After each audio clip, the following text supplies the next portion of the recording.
vamos começar agora a falar sobre o Tubisvat, mas foi a primeira vez que geralmente no jogo o time principal joga depois.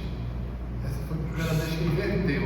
O time principal jogou primeiro, a atração principal foi o primeiro. E só da pincelada que o Rabino deu aí, já senti que eu não sei nada. Então, mas é um pouco que eu sei, vou tentar transmitir para vocês aqui hoje.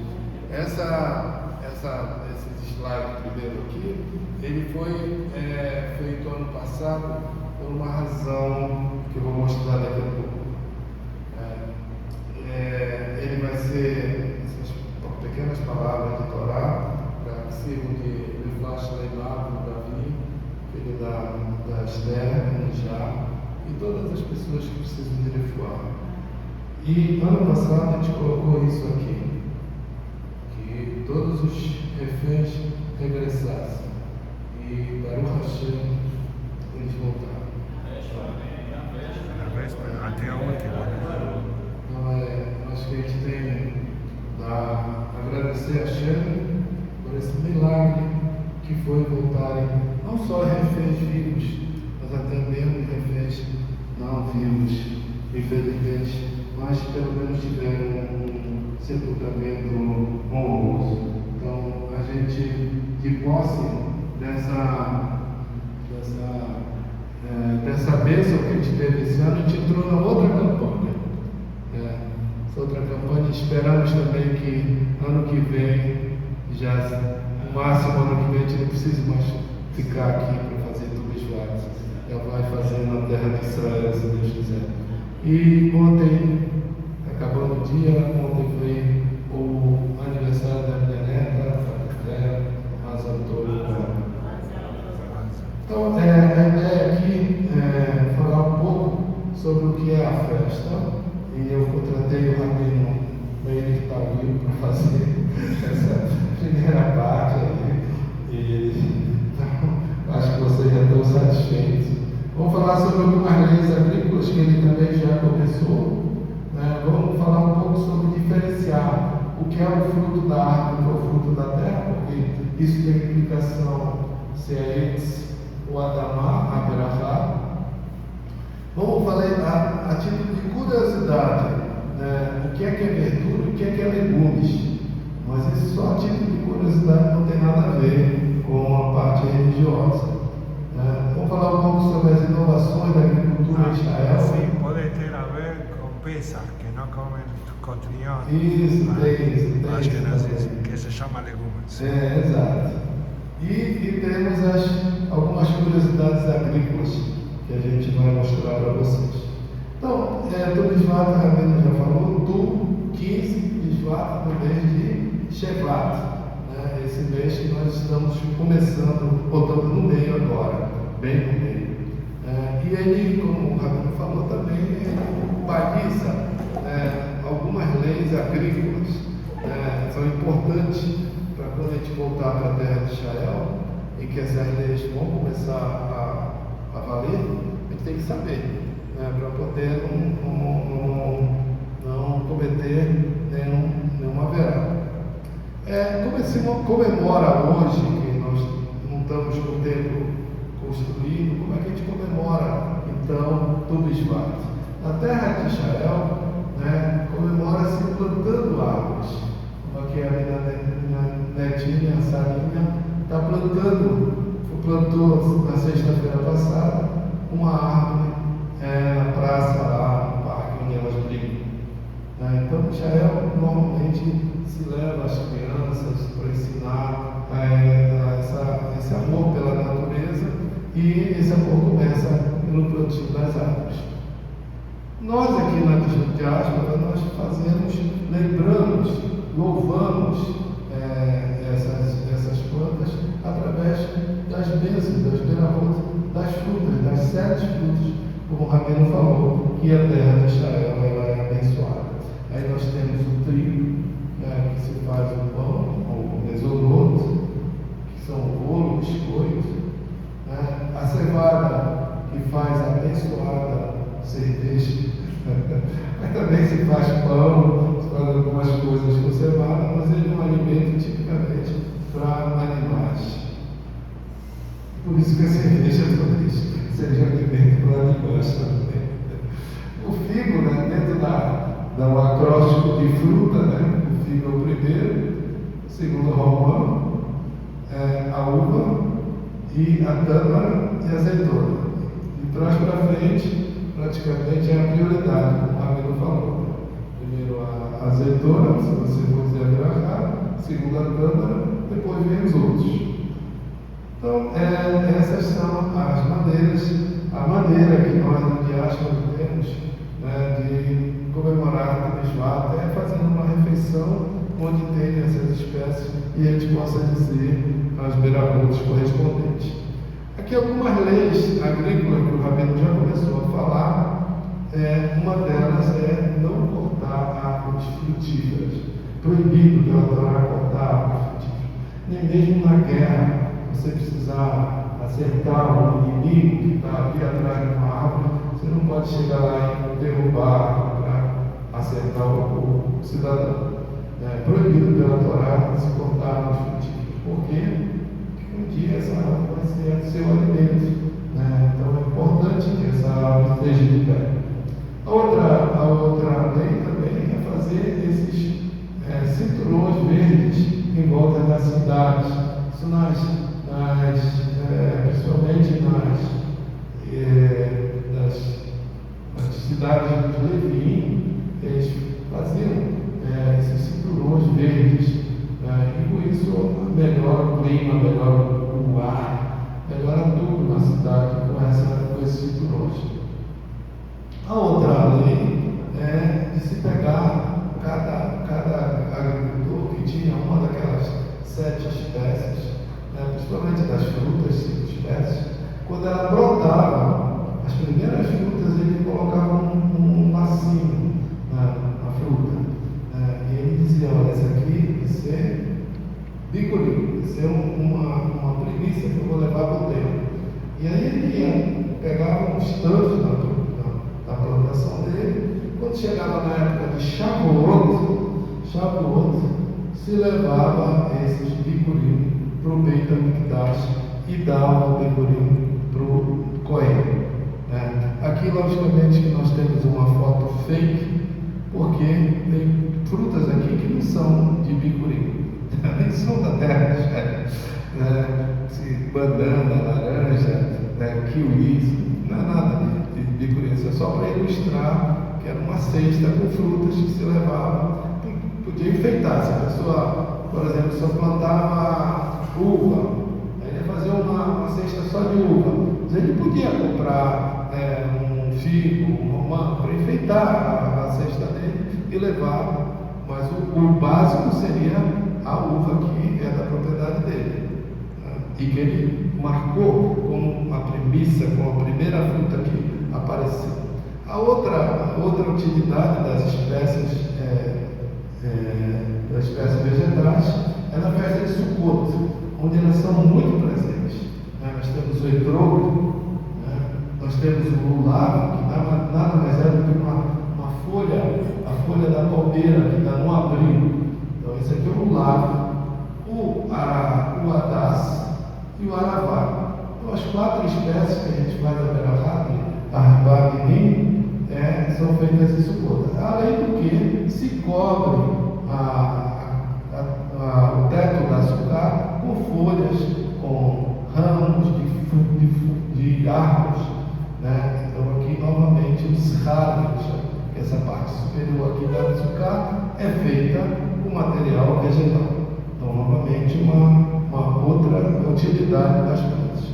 A época da colheita o Rabino já falou, que tem essa lei da orlá, não deve comer uma fruta até o 3º ano. Então essa é talvez a razão desse costume de se não cortar o cabelo dos meninos até 3 anos, quer dizer, não aproveitar desse cabelo até o 3º ano, assim como orlar. E no 4º ano já está permitido comer. Só que não está permitido ainda totalmente, né? Quer dizer, está permitido, o lugar é que tem que ser Jerusalém. Então tem que levar aquela colheita do quarto ano para Jerusalém e comer com os amigos, parentes, os levitas, os pobres.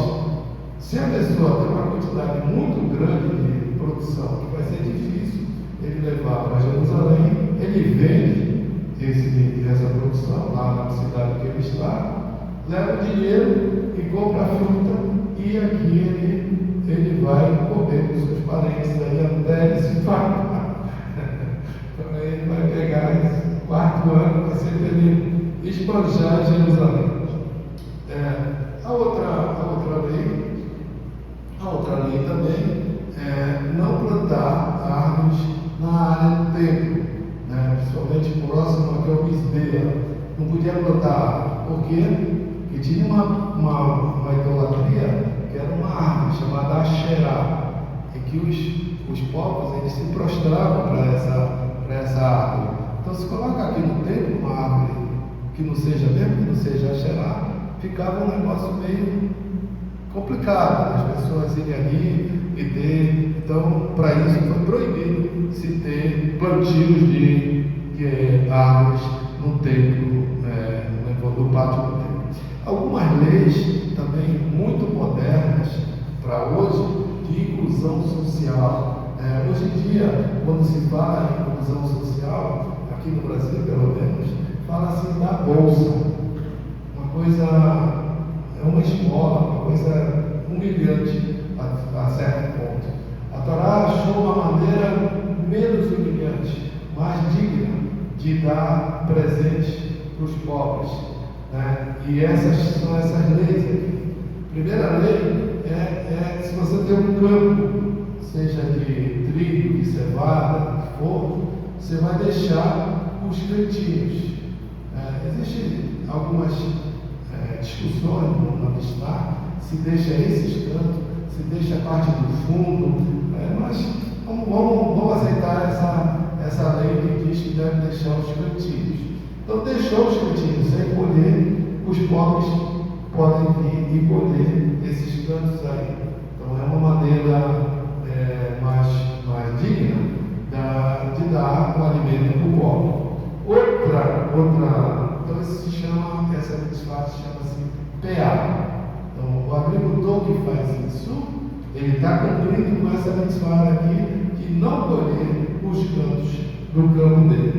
A outra mitzvah também ligada à agricultura é se você tem um plantio, né, de trigo, por exemplo, e cair algumas espigas de trigo no chão, caiu no chão, você não colhe. Vem os pobres e vão colher essas espigas que caíram no chão. Então isso aí chama-se leget, né? Que é uma maneira de também ajudar os pobres. A outra maneira é uma mitzvah chamada Shichecha. Essa pronúncia mesmo. Shichecha. Então essa mitzvah consiste no seguinte: quando você faz a colheita do trigo, dos outros cereais, normalmente se faz um pacotão assim, para facilitar o transporte desse cereal para dentro do silo, do local onde vai armazenar. Se o agricultor, por acaso, esqueceu um pacotão desse, passou uma noite, ele não pode mais voltar para pegar esse montão aí. Fica também para os pobres. Então, esses três presentes, essa é uma maneira bastante interessante de ajudar os pobres de uma maneira digna, sem humilhá-los. Outra mitzvah ligada à terra, ligada à agricultura, é a mitzvah de Shemitah, que a cada 7 anos se guarda para não trabalhar na terra. Não pode plantar, não pode colher, não pode fazer nada na terra. Unicamente é permitido a pessoa, o próprio dono, colher para comer, ou os pobres entram e também cada um pode pegar aquilo que é o necessário para ele. Ele não pode também pegar para vender. Não pode. Tem que pegar só o que for necessário para subsistência. Isso é a cada 7 anos. A cada ciclo de 7 anos, isto é, um ano 50º, é o ano de jubileu, não também se faz nenhum trabalho no campo. Então, isso aí são leis que principalmente para o agricultor. Tem também uma outra lei de não plantar 2 espécies na mesma cova. Pode plantar aqui trigo e milho, trigo e cevada, não pode misturar. Se plantar aqui uma linha de trigo, uma paquete de cevada, tudo bem, mas não pode misturar na mesma cova 2 espécies distintas. Assim também como não pode colocar um boi e um cavalo para puxar o arado. Proibido também pela Torá fazer mistura de animais para fazer tarefas. Aí é fácil de a gente entender, né? O boi tem um pique, ele tem muita força, mas ele anda devagar. O cavalo não tem tanta força, mas anda rápido. Coloca os 2 juntos, vai ser uma loucura. Um quer andar rápido, outro quer devagar, então ia prejudicar muitos animais. Então, por isso a Torá proibiu de misturar 2 animais. Uma outra mitzvah é de não fazer enxertos, enxertar uma árvore de uma planta num pé do outro. Mas isso é permitido se for a mesma espécie. Por exemplo, se eu tiver aqui um cacau e aqui eu enxerto um galho de cacau, isso aí não tem problema. E essa técnica ela é fundamental para a fruticultura. A fruticultura toda hoje, mundial, ela é feita através de enxertia. E aí está o problema. Se a enxertia é feita com a mesma espécie, não tem problema. Se é feita com 2 espécies, aí já vai ter um problema lá. Outra lei é se você colocar trabalhadores para colher a sua plantação, não pode proibi-los de comer daquilo que ele está colhendo. Então ele tem permissão. Ele não pode levar para casa a cestinha cheia de comida, mas o que ele quiser comer ali no campo, ele pode. Agora, vamos ver as diferenças entre fruto da árvore e fruto da terra. Eu relacionei aqui 3 linhas básicas que fazem com que a gente distinga se é árvore ou se é um arbusto. Então, primeiro é que o mesmo tronco, o mesmo caule, ele tem que produzir durante muitos anos. Não pode ser só um ano, produziu, parou, aquilo já não é mais a eles, já não é árvore. Outra coisa também, a consistência do caule tem que ser necessariamente uma consistência dura, uma consistência de madeira. E o pote da árvore não pode ser um pote pequeno, geralmente tem que ser um pote razoável, não pode ser um arbusto. Então essas 3 características aqui ajudam a gente a definir se um fruto é a Aedes ou a Adamá. Então vamos ver alguns exemplos. Nós temos aqui, por exemplo, o bacuri, todo mundo conhece, é uma madeira muito boa, uma planta enorme, então não tem jeito de não ser a Aedes. Já a banana, você começa a ter alguns probleminhas. Uma toceira dessa aqui, ela produz muito tempo, porque cada hastico desse produz um cacho. Outro aqui vai produzir outro cacho. E essa outro cacho. Só que cada estique dessa produz um cacho e acabou. E acabou. Só o Mário. Tem que plantar de novo. Então tem que só o outro que vai produzir o outro cacho. Então não enquadra naquela categoria que a gente falou que tem que ser um só ramo produzido durante muitos anos. Então a banana cai na categoria Adamá. Parece um fruto normal, mas é Adamá.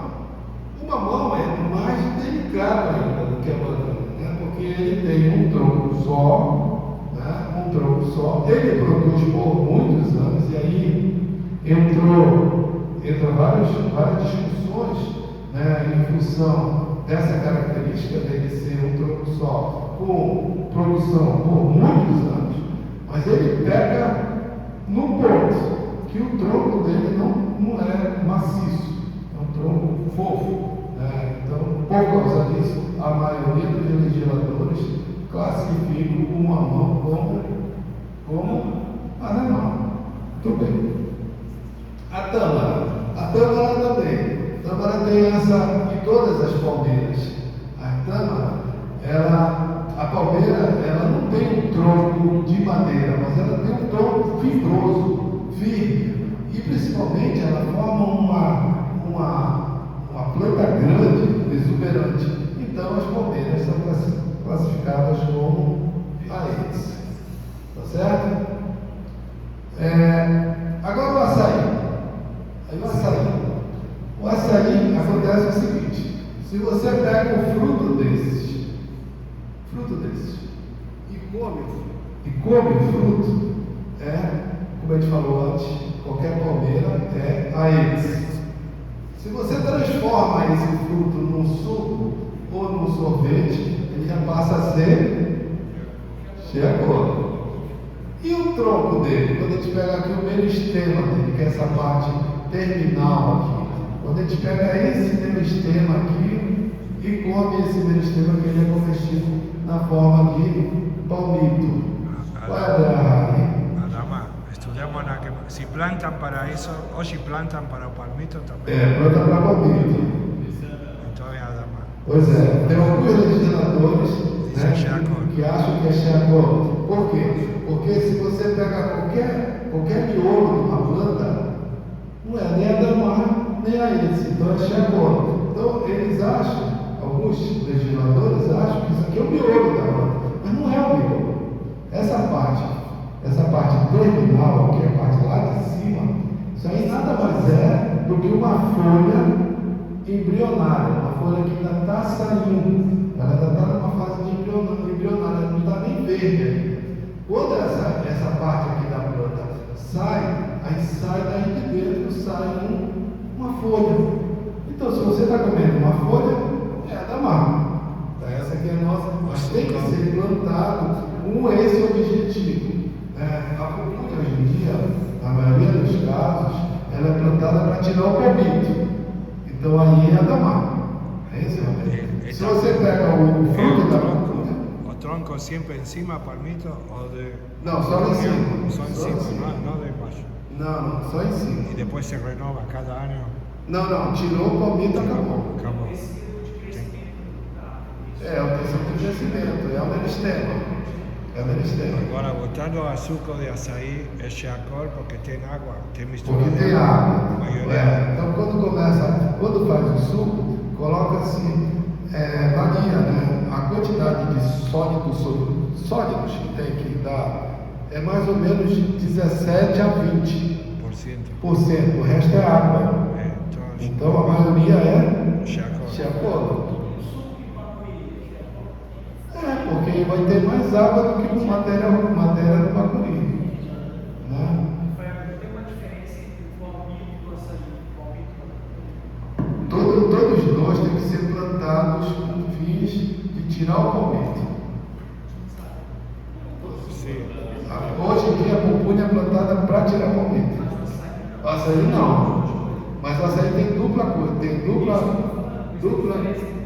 Aí ferrou. Né? Se for o palmito de açaí. Se a intenção não foi o palmito de Xiacono, mas hoje em dia pensa uma coisa, não?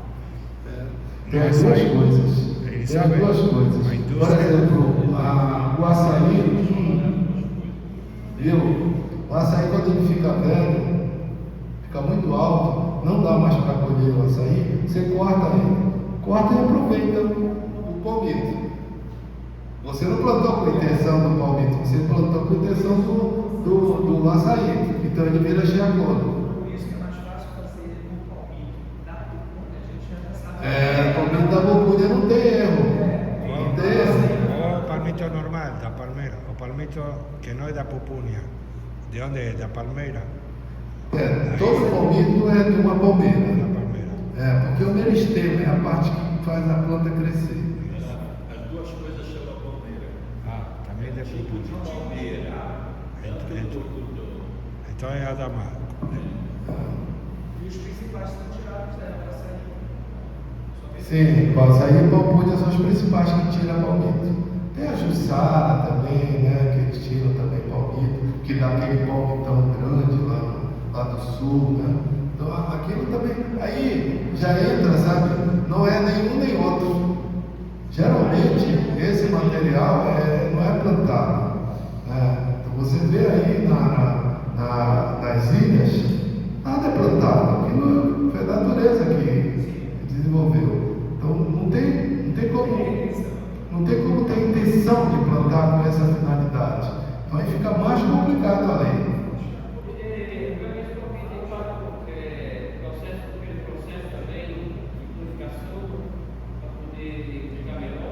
Como é? Não, o palmito tem que passar por um processo de cozimento, né, para poder ficar mole. Vai sair mole, senão fica duro. Para ficar mole tem que cozinhar. C. Outra dúvida aqui também. Outra coisa que vocês podem se enganar. Né? Eu também me enganava. O caju. O caju ele tem duas partes principais, todas duas comestíveis: a castanha e o caju. Que a gente chama de caju para isso, aqui não para isso. Então, a castanha é o fruto. Então não tem dúvida de que é esse. E o fruto aqui, esse pseudo-fruto, que chama de pseudo-fruto, seria o quê? Não digo. Então o quê? Hein? Seria AIDS? Se aquele já era AIDS, então esse aqui também é AIDS? Pior que é. Pior que é. Todos dois são AIDS. Por quê? Porque apesar de que botanicamente são diferentes, esse é o pseudo-fruto e esse é o fruto, mas as pessoas plantam isso aqui para tirar esse fruto. Isso aí é o fruto. Né? Então a intenção é comer o fruto. Quando você come o fruto do caju, você está mirando nisso aqui, não é nisso. Então por isso que o pseudo-fruto é chamado também de aedes, de fruto e aedes. E a berahá é Boremberiantes. Tá, agora tem frutos que parecem frutos, mas são adamar. Por exemplo, aqui o tomate, né, apesar de ser um fruto, por que é adamar? Porque é um arbusto. Não tem nenhuma característica daquela que a gente falou no início. Né? Um arbusto que não tem tronco, que rapidamente ele para de produzir. Então, assim como a berinjela, também é um fruto lindo, né? Mas olha aqui, é um arbusto. Então, porém, deveria dar. Certo?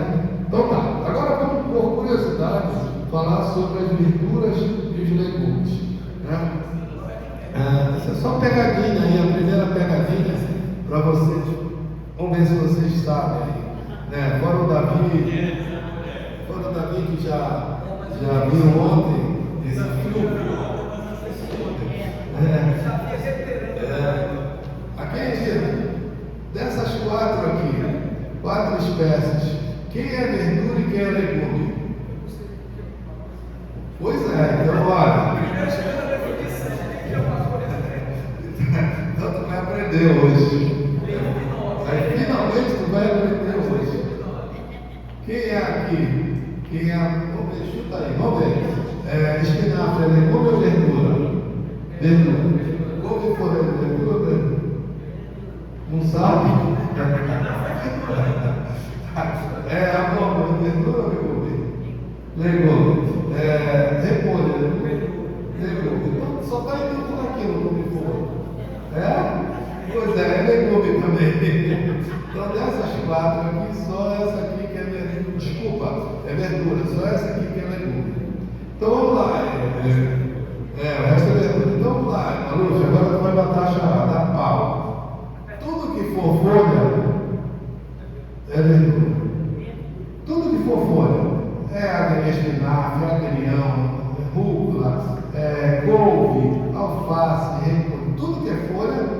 verdura. Sabe qual é a dica, né? Verde. Verde, isso. Essa é a dica. E flor também, viu, vamos? Todas as flores também, verdura. Couve-flor, brócolis, alcachofra, tudo é verdura. Agora vamos para os legumes. O que são os legumes? É o resto, né? São os frutos. Tudo que é fruto é legume. Tudo que é fruto é legume. Tudo que é leguminosa, aí acho que tem outro que pensa. Tudo que são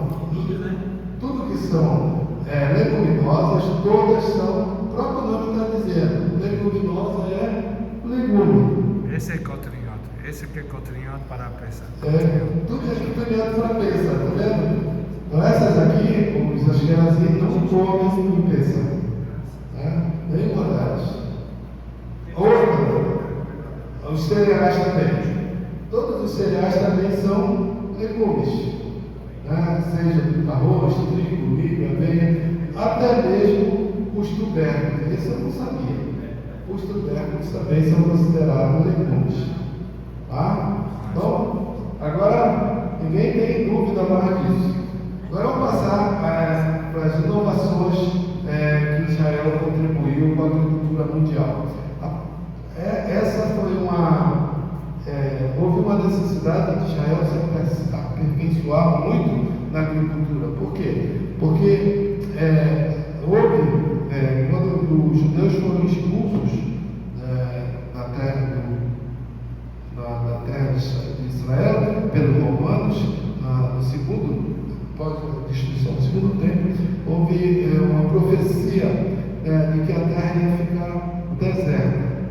Por que ia ficar deserta? Para que outros povos não se afeiçoassem dela e acabassem ficando. Infelizmente, ainda ficou alguns para encher a paciência nossa.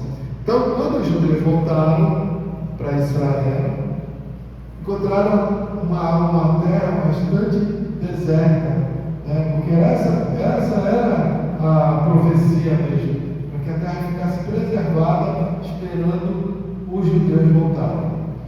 E aí houve uma necessidade muito forte de tornar essa terra novamente agricultável.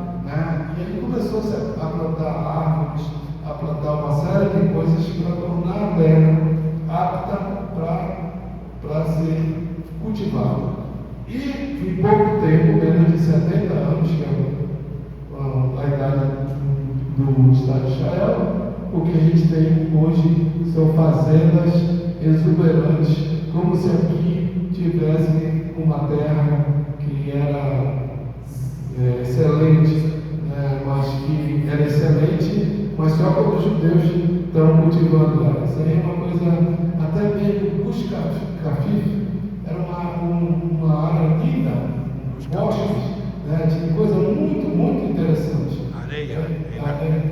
Areia. De repente, quando Israel deu para os palestinos, em pouco tempo a área ficou desértica. Então, mostrando uma conexão muito forte do povo de Israel com a terra de Israel. Então, ela só funciona se quem estiver trabalhando aqui é povo de Israel. Se sair daqui, Deus o livre, e vier outro povo para cá, ela volta a ficar deserta de novo. É impressionante isso, uma coisa assim, gritante. Um avanço também que Israel trouxe para conseguir fazer aquela transformação de deserto nessa condição aqui, foi principalmente pela utilização da irrigação por gotejamento. Isso foi uma tecnologia que oferece para o pé da planta uma quantidade mínima de água para ela desenvolver satisfatoriamente, com uma perda, com uma redução do consumo de até 60% se fosse jogada a irrigação na área toda. Então, como a gota cai só na raiz, exatamente na raiz, não precisa colocar muita água. E com isso a planta produz bem, sem muita água, e economiza uma quantidade de água estúpida. Então, essa tecnologia foi a maior contribuição que Israel deu para a agricultura mundial até hoje. Além dela, várias outras tecnologias que também visam ter água para utilizar na agricultura. Então, uma delas é aqui, o reuso. Água de esgoto, essa água que utiliza no esgoto, ela é tratada, ela é reutilizada e volta não como água potável, mas como água para utilizar para a agricultura. Então, isso aí, 85%, olha só, quase o total da água é reciclada.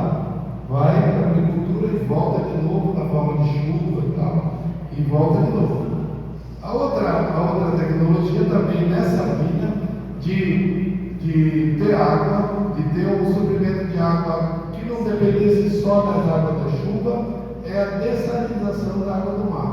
Com essas imensas plantas, de usinas de transformação de uma água salgada numa água aproveitável. Então, isso aí tornou Israel autossuficiente praticamente em água, apesar de ser uma chuva que deu aqui agora, isso aí para Israel é quase que chove o mundo inteiro. É impressionante. E a gente conseguiu essa tecnologia usando a água do mar, transformando em água potável, água para a agricultura. Outra tecnologia também impressionante da tecnologia israelense, das indústrias israelenses, é essa tecnologia de agricultura de precisão, quer dizer, mapear o terreno para ver onde é que precisa colocar mais adubo, onde é que está atacando pragas, onde é que está atacando doença, e ir só lá fazer acessar só aquele lugar que está precisando, ao invés de jogar tudo na área inteira, como se tudo fosse igual. Então o terreno é mapeado como se fosse aqui. Então aqui, olha, vamos supor, aqui está atacando mais pragas, aqui está mais pragas também. Então o cara vem e aplica o inseticida nessa área, que não aplica em toda a área. Então essa que é a agricultura de precisão, é você trabalhar com alvos bem focados, para não haver perda nenhuma. Então isso reduz custos, e diminui você ficar aplicando defensivos agrícolas aí na natureza. Uma outra linha também muito forte já é a linha de melhoramento genético, para desenvolver novas variedades, novos produtos que sejam mais adaptados, principalmente às condições locais, as condições do clima árido. Então precisa ter plantas adaptadas a essa situação lá. Uma dessas dos exemplos dos últimos anos foi esse tomate cereja, que já começou esse processo de tomates desses pequenininhos para utilizar na salada. Mas também pimentões doces que as crianças levam como lanche para a escola, pepinos, melões, cenoura quase que vermelha, com alto grau de carotenoides, vitamina B, vitamina A, ricos, que as crianças são acostumadas a comer desde praticamente do berço. Então Israel tenta trabalhar no melhoramento genético para que essas espécies aqui sejam as mais adaptadas às condições de cultivo na terra. Lembre-se que lá o território é muito, muito pequeno, então a produtividade tem que ser muito grande para compensar qualquer atividade agrícola. Outra linha também que é muito interessante, muito explorada em Israel, é a utilização de controle biológico de pragas. Aqui vocês estão vendo, por exemplo, pulgões que sugam a planta e causam também doença, e essas joaninhas, elas comem esses pulgões. Então quando você cria essas joaninhas e distribui na plantação, ela faz o serviço para você, de graça, não precisa nem pagar salário para elas. A mesma coisa com essas vespinhas, aqui que elas colocam os ovos dela nos ovos de uma lagarta. Aqui, olha, que a lagarta inteira. E essa vespinha aqui coloca o ovo nela. Então o ovo cresce e vai comendo a lagarta por dentro. E com isso ela mata a lagarta antes dela se transformar em borboleta, num inseto adulto. Então, esse é um trabalho também que Israel tenta desenvolver para evitar ficar aplicando inseticidas e outros produtos na lavoura. Como eu falei, a automação aqui que Israel está mais interessado em vender esse tipo de tecnologia do que a própria produção agrícola. Aqui dá mais dinheiro, e para um país pequeno é muito mais fácil produzir drones, robôs, do que propriamente produtos agrícolas, produtos primários. Isso fica mais no Brasil. Então esses drones aqui são super interessantes porque também eles fazem pulverizações localizadas, fazem adubação bem localizada e economiza bastante. Outra linha é na área de drones, na área de robôs, desculpa. Então esse robô aqui, por exemplo, ele faz a colheita da maçã. Ele chega aqui na maçã, tem sensores que identificam qual é a maçã que está pronta para colheita. Ele vai e colhe só as maçãs que estão aptas para colheita. Então, uma pessoa só faz uma colheita do pomar inteiro. Então, com uma eficiência muito grande e com uma qualidade que o ser humano não consegue a olho nu. A não ser o pessoal mais treinado, a identificar quais são os frutos que estão aptos para serem colhidos, e colher com uma eficiência e uma rapidez enorme, como essas máquinas fazem. Agora, finalizando, as curiosidades agrícolas que a gente trouxe para vocês. Primeiro, uva sem semente. Uva sem semente é uma coisa nova, um trabalho de melhoramento genético que a agricultura desenvolveu para evitar que a pessoa fique meio desagradável, tirando aqueles caroços. Quem é da minha época só tinha uva Itália. A uva Itália era cheia de caroço, então não fica tirando caroço. Então agora praticamente não tem mais no mercado uva que não seja sem semente. Mas isso aí saem os novos, isso aí é uma coisa recente, um trabalho grande de melhoramento genético. Outra curiosidade aqui é melancia quadrada. Melancia quadrada é uma tecnologia principalmente do Japão, em que eles colocam a melanciazinha pequena ainda dentro de uma caixa de acrílico, está vendo aqui? E ela vai crescendo e encontra a barreira da caixa, ela vai ficando quadrada. Não se planta uma semente que tem melancia quadrada. Não existe isso.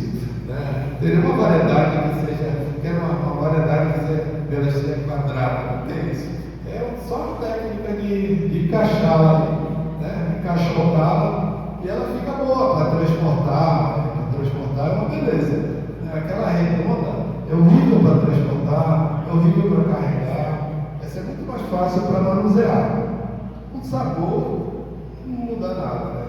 Se você pegar uma redonda e uma quadrada, não muda nada. A questão é só de curiosidade mesmo.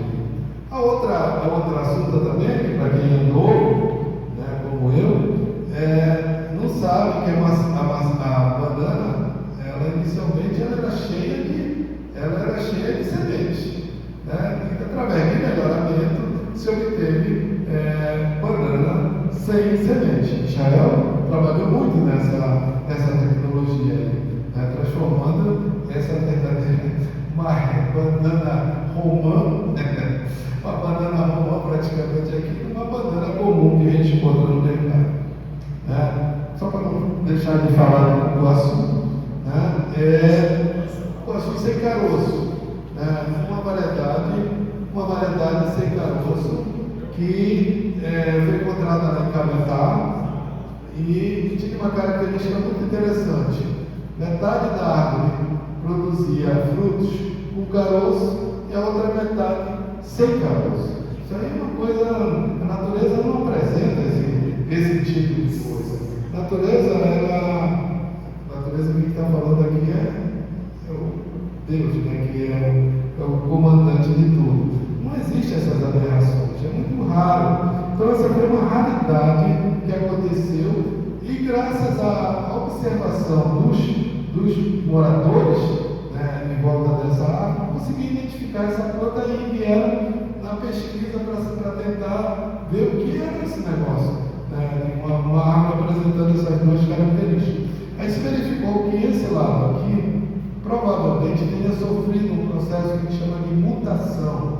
A mutação é a alteração do genótipo da planta, dos genes que comandam todas as características da planta. E através dessa mutação, ela desenvolvia o fruto, mas não conseguia fazer a produção da semente. Então, por isso, os pesquisadores da época pegaram copeiras desse lado da planta que era sem caroço e multiplicaram. E agora nós temos em Embrapa muitas plantas que não produzem caroço. Só que o que aconteceu? Vocês sabem que o cupuaçu tem um cheiro característico forte, tem uma acidez característica, e o sem caroço já não tem isso não. Ele é meio sem graça, se assim dizer. Então os paraenses não suportam um suco que não seja aquele típico, né? Mas para um gringo, para um paulista, ou para um argentino, talvez ele vá preferir esse sem caroço, porque não tem tanta acidez. Não tem tanta acidez. Não tem tanta acidez. Então, ele talvez prefira mais o sem caroço do que com caroço. Nós aqui que conhecemos, aí a gente não gosta. Assim como o açaí, né? Quem está acostumado a tomar o açaí aqui e vai tomar açaí fora de Belém, não é a mesma coisa, né? Não tem nem graça. Não é a mesma coisa o cupuaçu. O milho, por exemplo, o milho original, o milho primitivo, original mesmo, ele era muito pequenininho, tinha poucas sementes, poucos dentes, vamos assim dizer. Com o programa de melhoramento, ele se transformou nisso aqui, quer dizer, um fruto que media 10, 15 centímetros passou a 20, 25 centímetros. Quer dizer, todo um processo de melhoramento que fez com que o milho fosse hoje viável. Quem for plantar esse tipo de milho não vai conseguir nem vender, nem muito menos tirar o dinheiro que ele empregou. Outra tecnologia também muito discutida e muito polêmica é a tecnologia dos transgênicos, onde a soja é uma das pioneiras, né, nessa tecnologia. Consiste em pegar um material que é normal e colocar um gene nesse material que é a característica que interessa. Por exemplo, se eu quero que essa minha semente aqui produza uma proteína que vai matar um determinado inseto, eu, através de tecnologia de engenharia genética, coloco um gene que produz essa proteína aqui dentro. Só que esse gene aqui, pode ser de qualquer outra planta, né? Então por isso que ele é transgênico, ele tem uma outra que não é soja, né? Uma outra, às vezes, uma soja primitiva, ou uma parede da soja, alguma coisa assim. E aí, essa soja aqui fica exatamente igual a essa, produz igual, tem tudo, mas tem a resistência àquela praga que essa aqui não tem. Então, qual é a vantagem? A vantagem é que eu não preciso aplicar o inseticida que eu preciso aplicar aqui. Então, essa que é a vantagem. Então, e aí foram sendo feitos vários transgênicos com esse mesmo foco. Introduzir um gene que fosse interessante para melhorar a produtividade, melhorar a resistência, melhorar a qualidade da planta como um todo. Aí a pergunta é, faz mal ou não faz mal? Essa que é a pergunta. Ele é liberado pela Allahá ou não? Fala.